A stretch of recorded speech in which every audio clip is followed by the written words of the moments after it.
I'm in shock.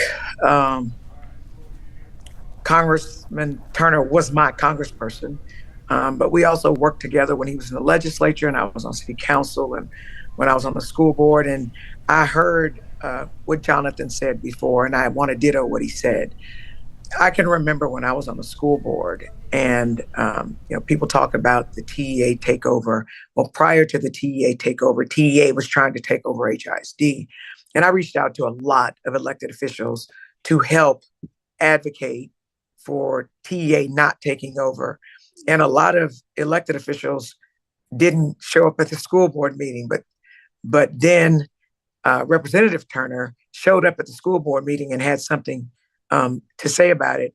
He also, when he was mayor, he showed up. So when I called him, he showed up. And it was always for the people. And I heard Jonathan talking about how he always bragged about being from the FOFO. Well, if you didn't know what the FOFO was, it's the zip code that's associated with Acres Homes that he proudly represented. And he never forgot where he came from. Although he grew up poor, he ended up going to Ivy League school. He ended up being a lawyer, and he always used his education as a way to advocate for people who lived like him. And he just never forgot where he came from. And when the congresswoman died, he was friends of the family, and the family,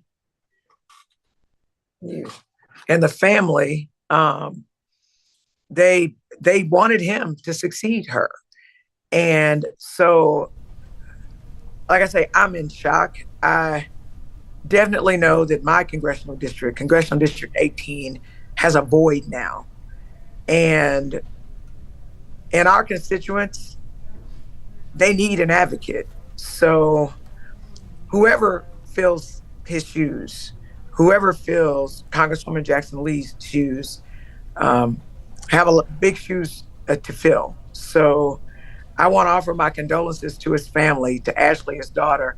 He was a brand new grandfather. And I know he loved that baby. We talked about it because we both became grandparents. And he said, even though he was traveling to DC, that he would always make sure he saw the baby. And so I know I miss him already.